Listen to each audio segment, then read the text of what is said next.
Bonjour tout le monde, bienvenue à ce nouveau rendez-vous de Folie douce. Ici Yvan Bugeaud. Aujourd'hui, je reçois Marlène Duchesne. Elle nous parle de rétablissement des troubles alimentaires. À l'espresso et à l'espresso allongé, Pierre apporte son sujet « Pourquoi notre cerveau ne s'arrête jamais de penser ?» Notre collaboratrice Véronique Bourbeau est aussi des nôtres. Son sujet « La face cachée positive de la ménopause ». Bienvenue à Folie douce.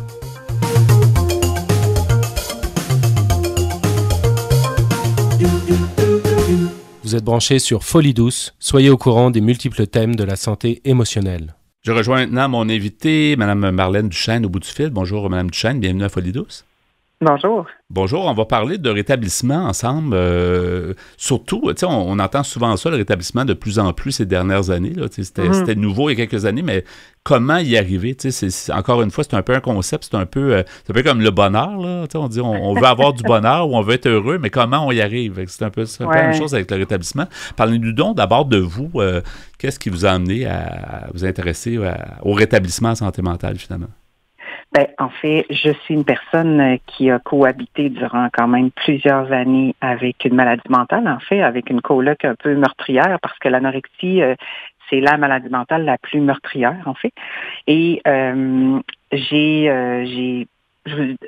dirais que j'ai trouvé ça extrêmement difficile à l'époque, parce qu'on retourne il y a 40 ans, de ne pas avoir d'autre d'aide que le milieu hospitalier qui était bien que s'il n'avait pas existé, probablement que je ne serais pas nécessairement avec vous, mais c'était quand même difficile pour moi de toujours devoir fréquenter les hôpitaux.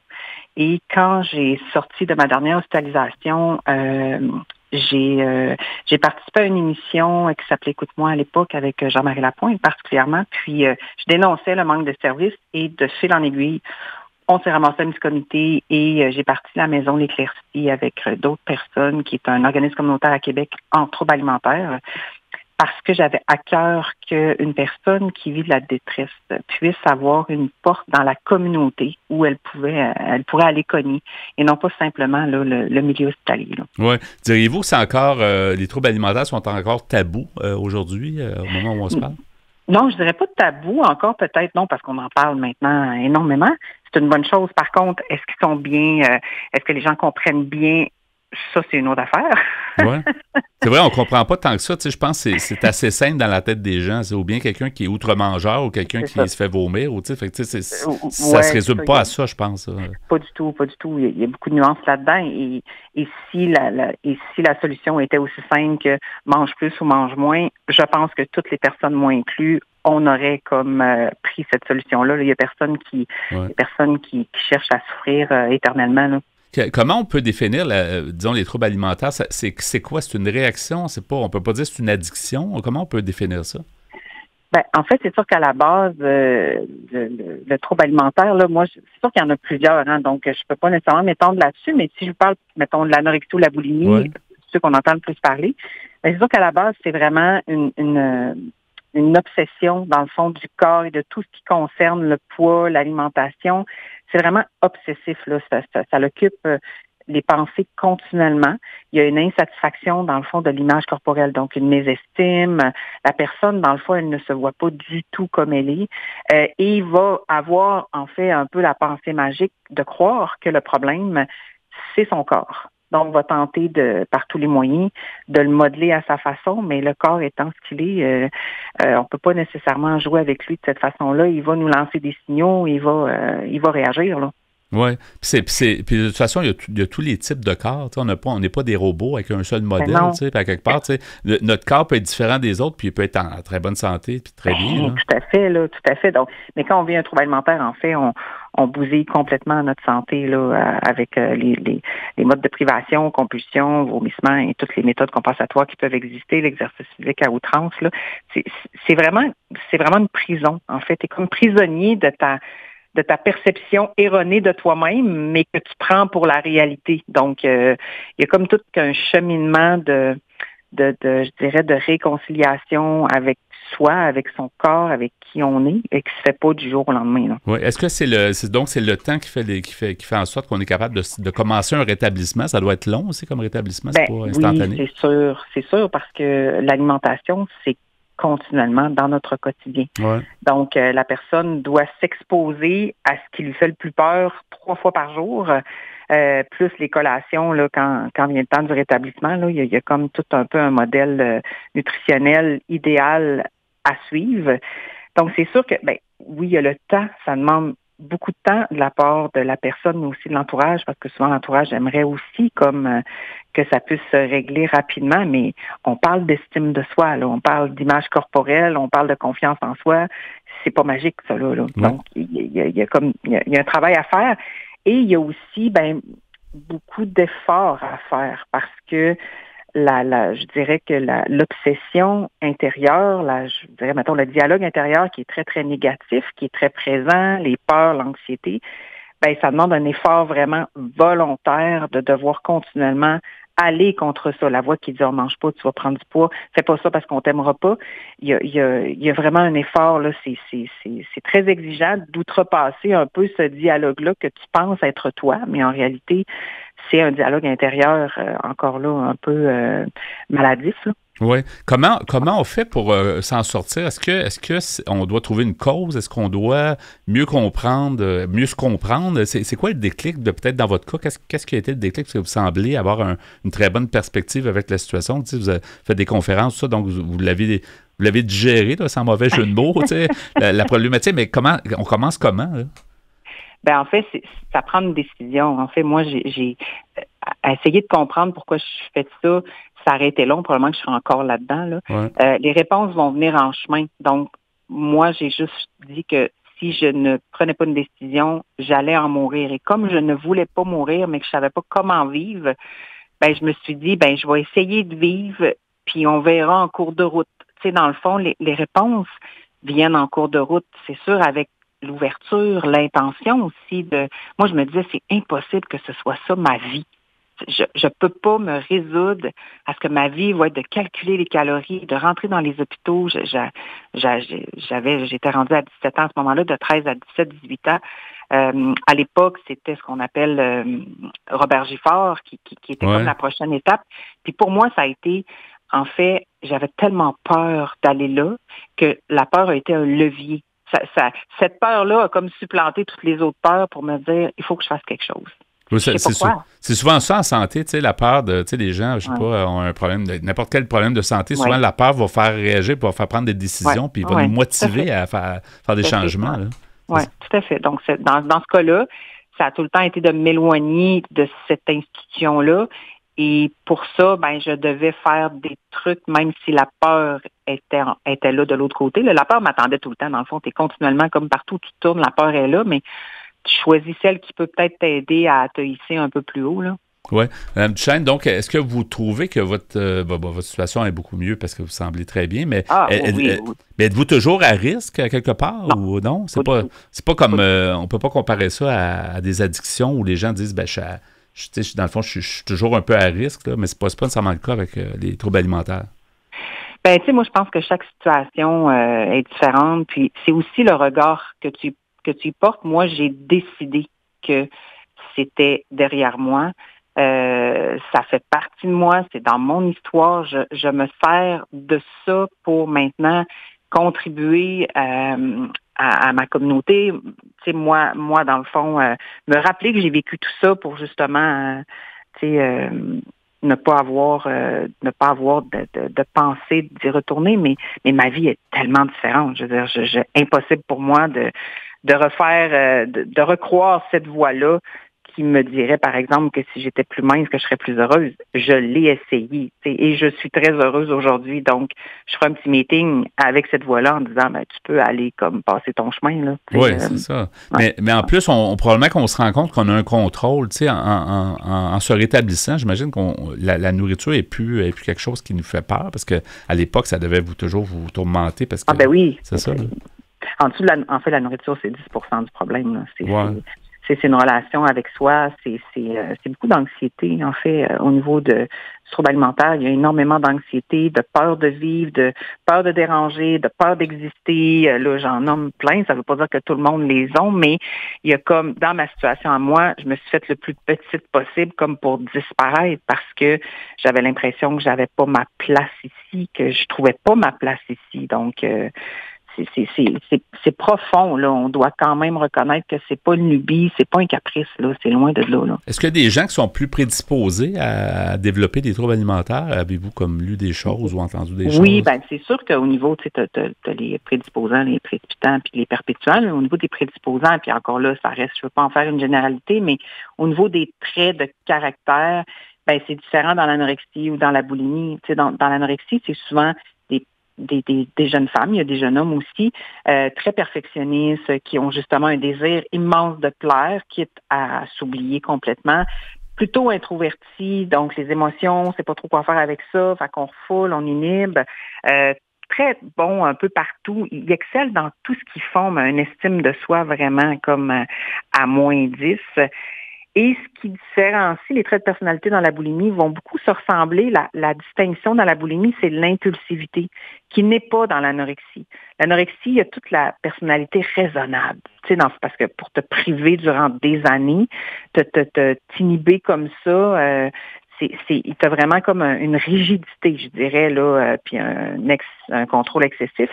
Dans la boulimie, il y a l'impulsivité, et c'est l'impulsivité qui fait en sorte que la personne va faire des pertes de contrôle, là, entre autres. C'est ce trait de personnalité-là. Ouais. Si des jeunes, c'est souvent peut-être chez les jeunes, filles et garçons, mais s'il y a des jeunes qui nous écoutent et ils ont cette problématique, ils commencent par où pour pouvoir s'en sortir? Qu'est-ce que vous pourriez donner comme conseil?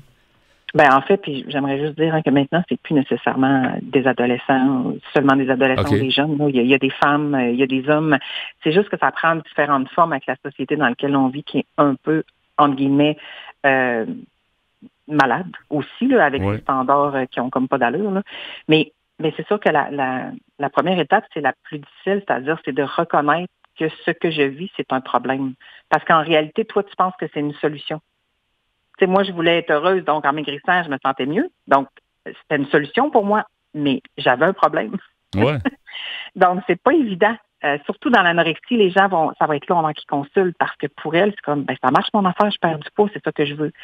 Dans la boulimie, les gens vont aller consulter plus rapidement parce que les pertes de contrôle deviennent tellement souffrantes. Là, le fait de faire une compulsion alimentaire, c'est très, très impressionnant. Et là, ils vont consulter parce qu'ils veulent arrêter de faire ça puis ils veulent recommencer à se priver. Mais à tout le moins, on les a un peu plus vite en consultation. Oui. Madame Duchesne, donc il reste très peu de temps, mais comment on peut, parce que vous faites des conférences, vous avez produit des documentaires, films, etc. Comment on fait pour trouver ce que vous faites ou ce que vous avez fait? Parce que c'est intéressant pour en apprendre plus sur le sujet, puis comment s'en sortir, comment se rétablir finalement?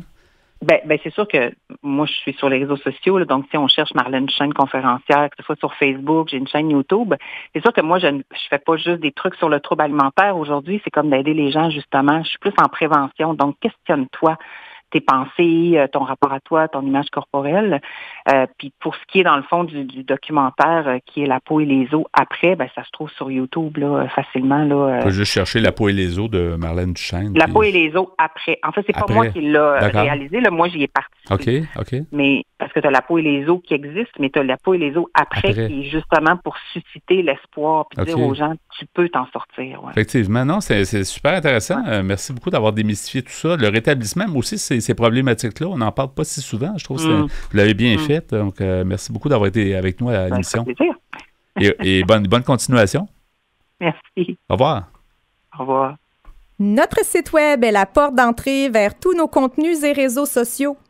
Branchez-vous sur antenne.qc.ca, antenne.qc.ca.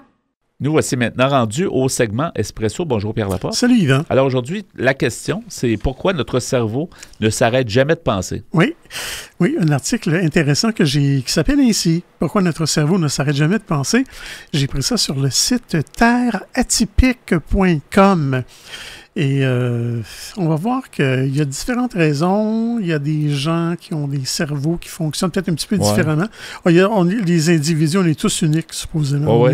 Ça doit avoir du bon que le cerveau n'arrête pas de penser, parce que s'il arrêtait de penser, on serait peut-être mort. Peut-être, mais quand ça pense trop, ça peut être une autre affaire, tu vas voir. C'est une autre histoire. Hein. Oui. Alors, c'est écrit par une dame du nom de Virginie Cottel.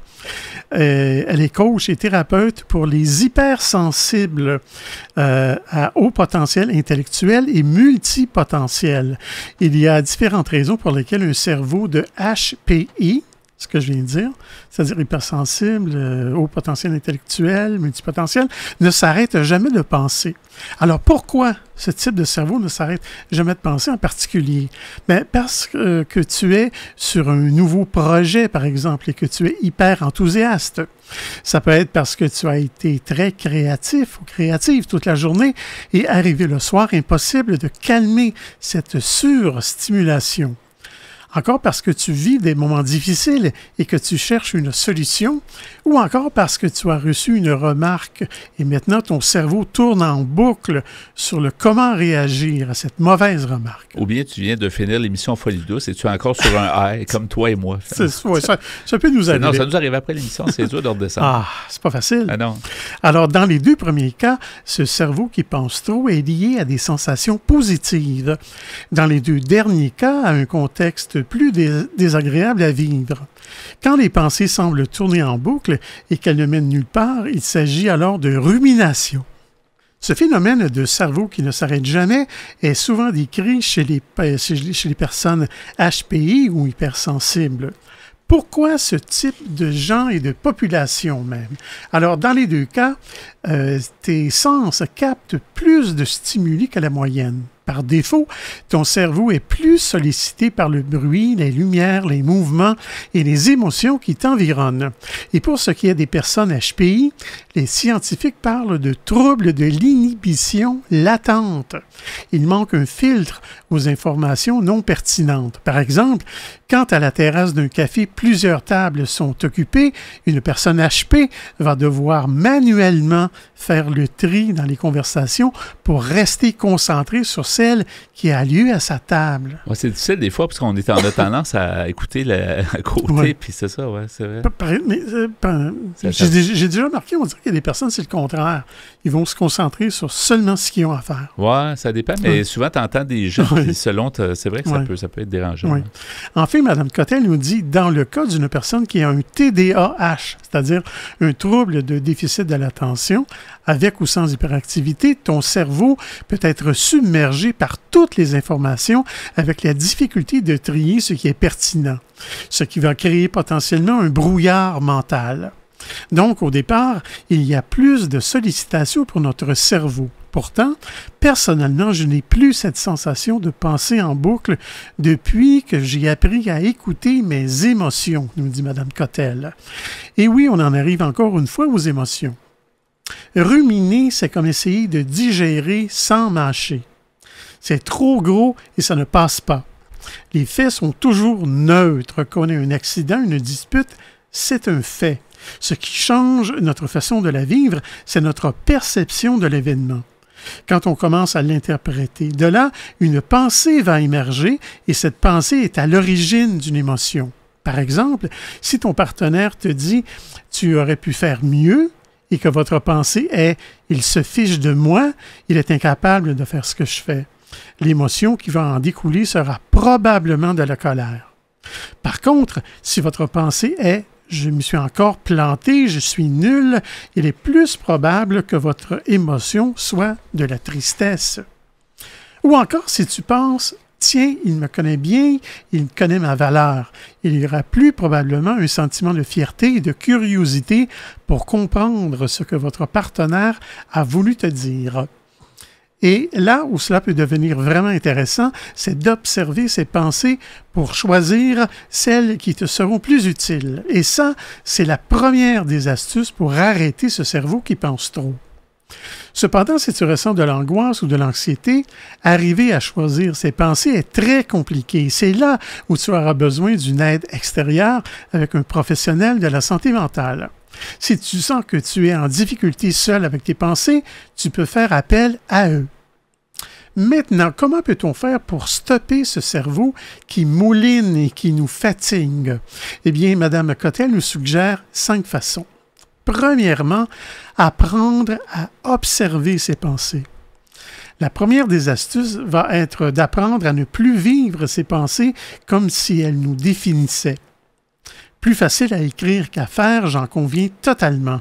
Et c'est bien le sujet de la méditation ou de la religion bouddhiste. Apprendre à observer ses pensées pour ne plus être le jouet de son mental. Par où commencer? par respirer. Prendre le temps de l'inspiration et de l'expiration au moment où l'on ressent une émotion monter. Cela te donne le temps d'observer ce qui se passe en toi et de faire ce petit pas de côté pour débusquer notre discours intérieur. Qu'est-ce que je suis en train de me dire? Quelles sont les pensées qui me traversent? Qu'est-ce qui est en train de se passer en moi? Cette première étape est fondamentale. La méditation est une vraie aide pour museler notre aptitude à observer nos pensées. Mais je m'arrête ici, Yvan. Oui, c'est parfait. J'ai arrêté mon cerveau de penser. Ben oui, c'est ça. Arrête quelques instants. On poursuivra donc le même sujet. Pourquoi notre cerveau ne s'arrête jamais de penser à l'espresso allongé?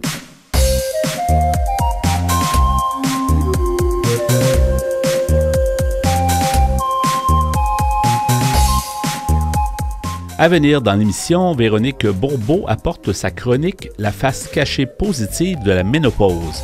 À l'espresso allongé, Pierre Laporte poursuit avec la question « Pourquoi notre cerveau ne s'arrête jamais de penser ?» Vous voulez échanger avec nous? Vous désirez participer à l'émission? Notre site web est antenne.qc.ca.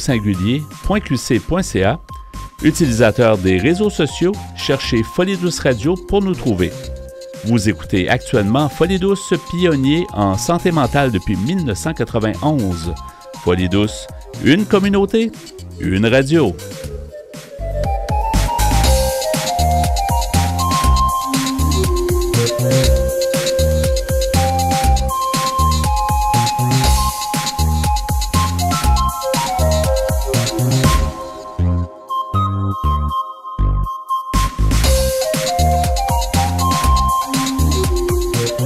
Laissons tomber nos préjugés et dépoussiérons le sujet de la santé mentale.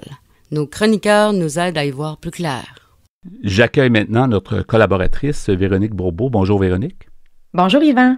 Alors, aujourd'hui, tu nous amènes encore une fois une très bonne chronique. Tu es naturopathe agréée et herboriste clinicienne, beaucoup d'expérience dans le domaine de la santé, mais souvent peut-être avec des alternatives, je dirais, un peu plus que la médecine traditionnelle. Je dirais des compléments. Des compléments, exactement. Oui. C'est des compléments, puis on cherche ça souvent en santé. Alors aujourd'hui, tu nous amènes un autre sujet. De quoi il s'agit? Oui, en fait, aujourd'hui, on va parler de l'horreur et du merveilleux de la périménopause. Oui. Oui, donc aujourd'hui, en fait, je pensais vous parler d'une autre facette de la périménopause, mais avant, j'aimerais ça commencer par le côté sombre. Donc, cœur sensible, s'abstenir, là. Je vous propose de faire un micro-tour d'horizon sur l'histoire de la condition féminine en lien avec la ménopause. Il faut savoir que tout d'abord, la toute première dissertation médicale écrite sur la ménopause, qui date de 1710, se nommait ainsi. C'était les dernières menstruations, le début des maladies. Hein? Donc, ça inaugurait pas super bien et une femme, par nature, était condamnée par le vieillissement. De l'Antiquité jusqu'au 20e siècle, la médecine était fondée sur ce qu'on appelle la théorie des humeurs. Et selon cette théorie-là, le corps est constitué de 4 éléments, le sang, la bile, le flegme, l'eau, et 4 qualités, le chaud, le froid, le sec ou l'humide. Et pour être en santé, il fallait que ces éléments-là et ces qualités-là demeurent en équilibre et qu'ils circulent librement. Il coexistait avec cette théorie-là l'idée que la femme est impure et qu'elle requiert donc des menstruations pour se purger et évacuer sa toxicité. À cette époque, l'entrée donc en ménopause était considérée comme une perte de capacité ou de force à éliminer cette charge-là toxique qui alors s'accumule et engorgeait les fameuses humeurs. C'est ce qui forgeait un terreau à la maladie. Et on définissait entre autres que l'accumulation du sang, c'est ce qui donnait les bouffées de chaleur, l'enflure abdominale, la prise de poids et que la toxicité qui n'était pas évacuée perturbait le cerveau, la mémoire et le sommeil. Hein. Donc, on constate que pendant des siècles, les femmes n'ont pas eu beaucoup d'issues. Une femme, c'est impur, ses menstruations sont un fluide toxique, puis une fois ménopausée, elle devient encore plus toxique.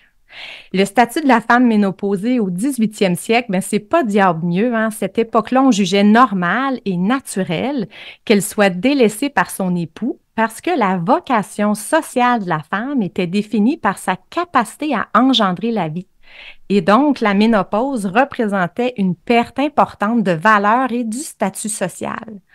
Au 19e siècle, on propose le recours même à des sangsues pour purger les pauvres femmes qui ont eu le malheur de vivre assez longtemps pour être ménopausées. C'est à cette époque qu'on établit une relation entre la cessation de la fertilité et l'aliénation mentale. On parle d'hystérie et de folie en lien avec la fin des menstruations. Et même, on interdit aux hommes d'avoir des rapports sexuels avec des femmes ménopausées. Là, on est dans les années 1850. C'est là que sont apparus les premiers guides de la sexualité conjugale.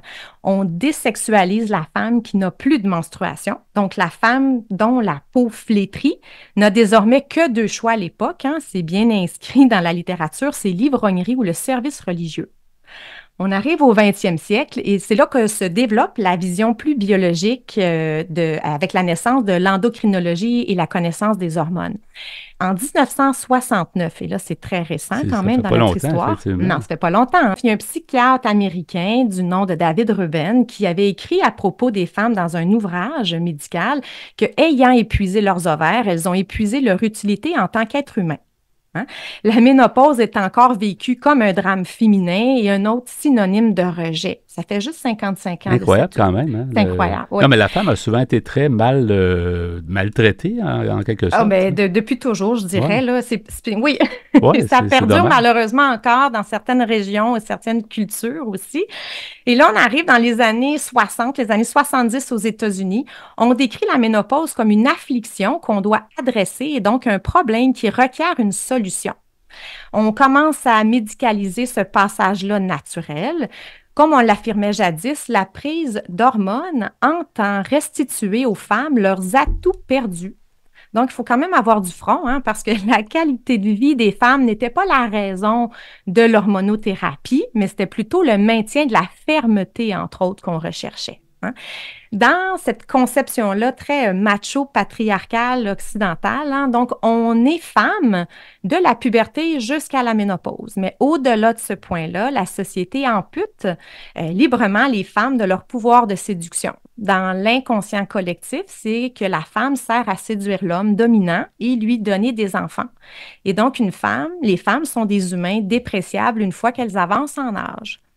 On arrive ensuite dans les années 2000. Et là, on entre dans le culte de la jeunesse éternelle. Les attributs de la jeunesse, c'est ce qui est fortement valorisé comme le socle de ce qui est désirable. Donc, on bâtit, bien sûr, on monte une industrie hyper lucrative pour camoufler notre âge en tant que femme. Les femmes travaillent très fort à ne pas vieillir afin de demeurer peut-être en quelque sorte dans le registre traditionnel ou culturel de ce qui est séduisant.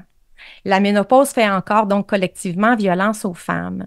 Et aujourd'hui, avec tout ce conditionnement-là transgénérationnel et culturel, on peut comprendre pourquoi les femmes ne sont pas généralement enthousiastes à l'arrivée de la ménopause.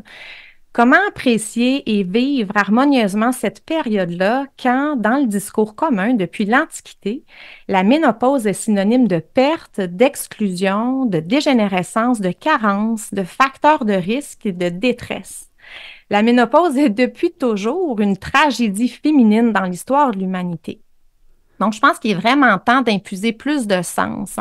Et considérant qu'une femme vivra près de la moitié de sa vie en ménopause, c'est beaucoup trop long pour être mal vécu. Surtout aujourd'hui, effectivement, les gens vivent plus vieux. Fait que, mais, oui, on a changé la donne, exactement. Oui, il faudrait dire qu'il n'y a pas tant de modèles non plus, tu sais, de femmes dynamiques, ménopausées, qui semblent être heureuses et qui remontent cette image-là aux gens, tu sais.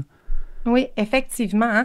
Et justement, ceci étant dit, Yvan, je suis très au fait là, que les changements induits par la chute des hormones, c'est pas du tout banal. Je cherche pas du tout à minimiser le choc physique, le choc psychique que vivent plusieurs femmes dans cette période-là.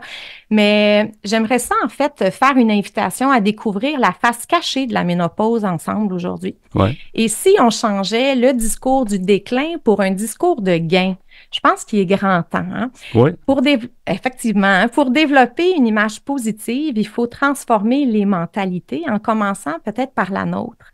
D'abord, on n'a pas de ménopause à vaincre. C'est pas une lutte à gagner, ni une épreuve insurmontable. La ménopause, c'est une évolution de la vie, c'est pas une involution de la femme. C'est pas une maladie, là, non plus. Là. Non, exactement. Hein? C'est un cycle. Et en Asie, dans la conception orientale de la médecine chinoise, c'est très intéressant. Hein? On dit que les femmes qui entrent en périménopause vivent une baisse de l'énergie yin. C'est ce qui explique qu'elles vont délaisser naturellement la sphère maternelle. Et ça va s'accompagner par une saine baisse de volonté à être au service des autres. La diminution de l'énergie yin permet donc aux femmes de se tourner vers elles-mêmes, de devenir enfin prioritaires et de veiller sur elles d'abord. C'est le temps opportun pour avoir un retour du balancier. Hein? Et en contrepartie, les femmes vivent aussi une hausse de l'énergie yang, qui est une énergie de manifestation, de prise de position, puis d'affirmation. Donc, cette transformation-là hormonale avec les changements d'énergie tels que vus dans la conception orientale, ben c'est aussi c'est un moment de grande puissance. Il y a des cultures qui honorent, il n'y en a pas assez, mais bon, il y en a, il y a des cultures qui honorent ce passage-là en conférant aux femmes ménopausées un statut supérieur. Elles passent du statut de princesse à celui de reine. Et pourquoi pas s'en inspirer, développer son amour-propre et mettre la hache dans la société patriarcale occidentale qui disqualifie les femmes ménopausées. Quand j'arrive à 50 ans, je me tiens devant la mi-temps de ma vie. J'ai du vécu, j'ai peut-être donné naissance, j'ai possiblement materné, j'ai nourri, j'ai protégé, j'ai servi, j'ai supporté, j'ai contribué, j'ai guidé, j'ai conseillé. Mes mains sont pleines de travail, ma tête est pleine d'expérience. Il y a de quoi se valoriser et s'honorer.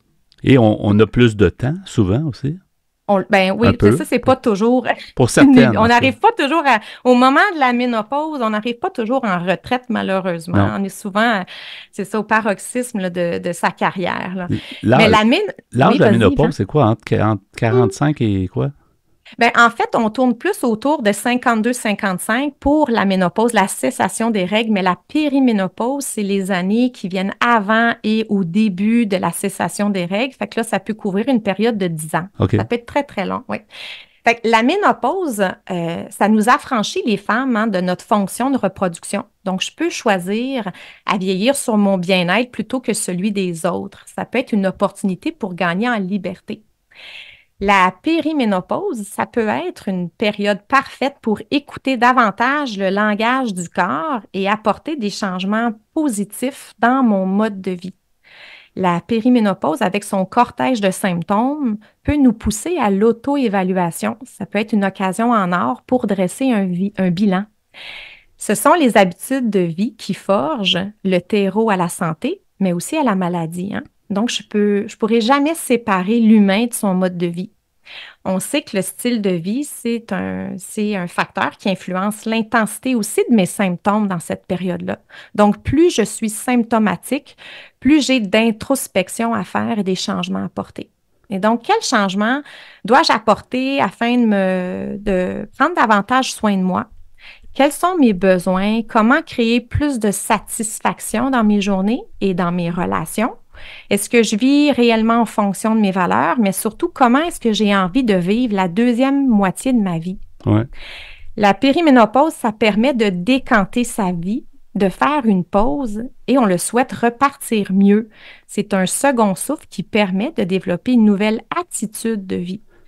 Et moi, je vois que la ménopause, ça n'est pas nécessairement une malédiction, mais ça peut être une bénédiction, Yvan. C'est le message que je veux passer aujourd'hui. Oui, d'après tes observations, il reste un petit peu plus qu'une minute, mais d'après tes observations, est-ce que tu vois de plus en plus de femmes, parce que tu vois toutes sortes de gens dans ta pratique, est-ce que tu en as des femmes qui sont quand même, qui vivent bien avec la ménopause?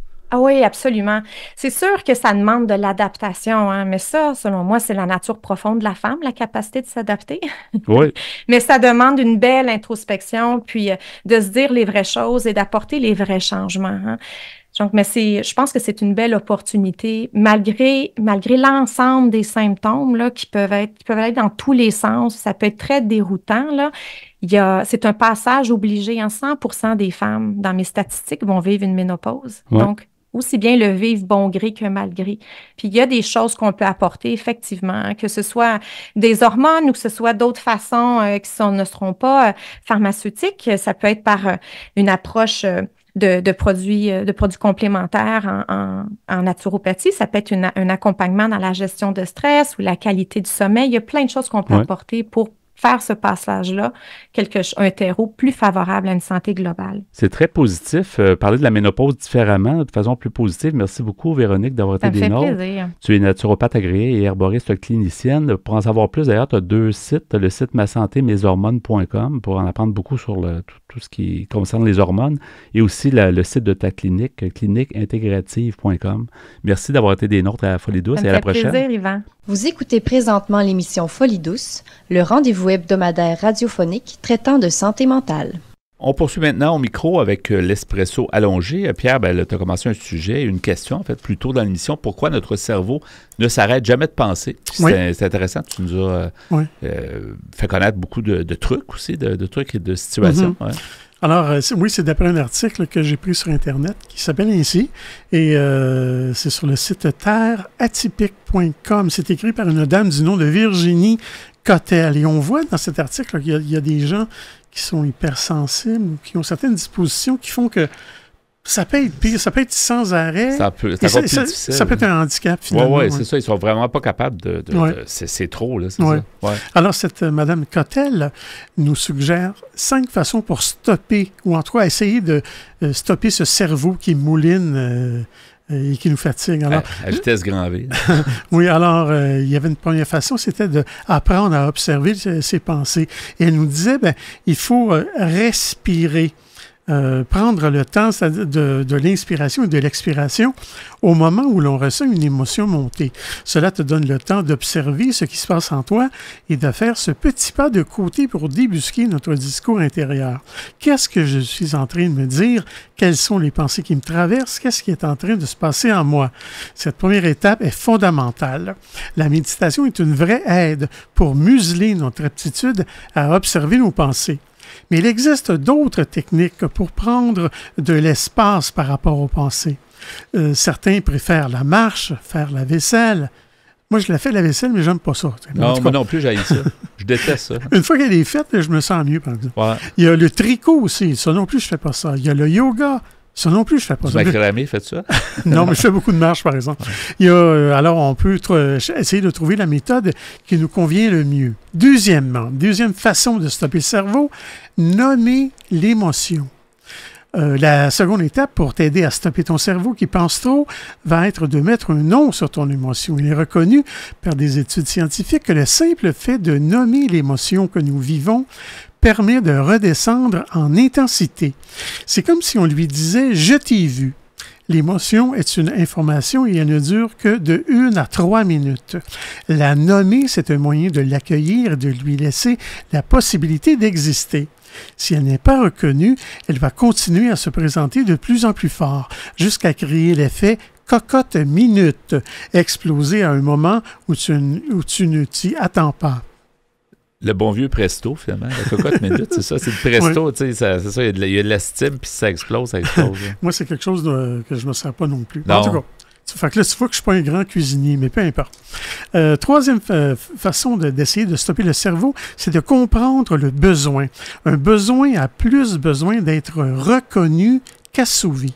Cette phrase est issue de ce qu'on appelle la CNV, c'est la communication non violente. C'est une méthode qui fut formalisée par M. Marshall Rosenberg, qui est psychologue américain. La CNV a pour objectif de nous donner les clés pour communiquer sans nuire à autrui. Cette approche nous invite à comprendre ce qui se passe en nous et de faire un travail d'auto-empathie avant de s'exprimer. Cela passe, par exemple, par reconnaître nos émotions et les besoins cachés derrière. L'utilité de l'émotion est de t'indiquer un besoin. Par exemple, la peur exprime souvent un besoin de sécurité, de réassurance et de protection. Ignorer son émotion, c'est aussi ignorer son besoin. Or, si tu n'y réponds pas, il y a toutes les chances pour que tes pensées tournent en boucle et reviennent sur ce besoin d'une façon ou d'une autre, puisqu'il n'a pas été pris en compte. Je pense, nous dit Mme Cottel, que la meilleure façon de stopper les ruminations, c'est de comprendre les besoins qui se cachent et d'y répondre. Parfois, le simple fait de mettre en lumière nos besoins peut suffire à faire dégonfler toutes les pensées, les angoisses et les craintes. Souvent, le besoin est simple. Quand je pense à mon client qui avait peur de se lancer en tant que freelance, quand il a compris que ce qui le retenait, c'était de ne pas avoir assez d'argent pour mettre sa famille à l'abri financièrement.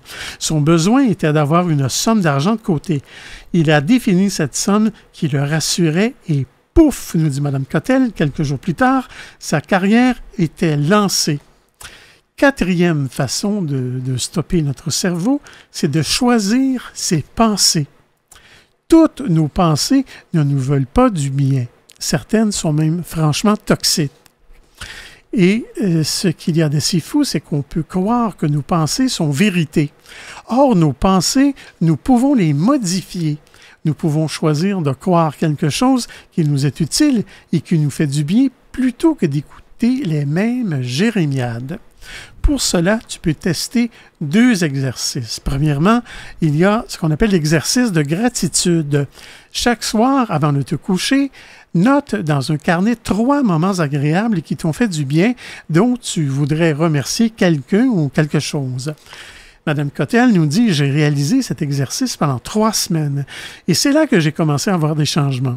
J'ai senti un certain détachement par rapport aux choses négatives qui pouvaient m'arriver. Ces événements désagréables n'avaient plus du tout le même impact sur moi. Cela m'a même surprise de constater qu'avant, j'aurais été toute retournée et que j'aurais mis des heures à m'en remettre. Et maintenant, j'ai développé cette capacité à relativiser presque naturellement par rapport à la situation. Au début, tu auras certainement du mal à trouver 3 moments agréables. C'est normal, tu n'es pas entraîné à cela. Et ton cerveau a un biais de négativité. Il repère d'abord le danger et ce qui ne va pas. C'est pourquoi cela demande d'apprendre et de persévérer. Alors, Yvan, je dois m'arrêter ici, mais les gens pourront compléter la lecture de l'article. Oui, bien sûr. Donc, pourquoi notre cerveau ne s'arrête jamais? La référence sera sur notre site web dans la section mentionnée à Folie douce, notre site web antenne.qc.ca, sous ta chronique. Merci, Pierre. Bienvenue. Vous souhaitez écouter l'émission Folie douce au moment qui vous convient le mieux? Branchez-vous sur notre site web pour accéder à notre canal radio sur YouTube. Antenne.qc.ca, antenne.qc.ca. Quelques secondes encore avant de terminer ce rendez-vous. Merci beaucoup, Pierre, pour ton travail en régie comme à chaque semaine. Bienvenue, mon cher. Merci aussi pour ton sujet à l'espresso et à l'espresso allongé où tu nous posais la question pourquoi notre cerveau ne s'arrête jamais de penser. On a compris un petit peu plus pourquoi et comment faire pour l'empêcher de toujours penser. Merci pour ça. Notre invitée en début d'émission, Marlène Duchesne, nous a parlé de rétablissement des troubles alimentaires. Nous a bien démystifié aussi les troubles alimentaires. C'était intéressant de l'écouter à l'émission. Et notre collaboratrice, Véronique Bourbeau, a amené sa chronique assez originale de la face cachée positive de la ménopause. C'était donc Folie douce cette semaine. C'est Yvan Bugeaud à l'animation. Bonne semaine à tous et à la prochaine. Au revoir.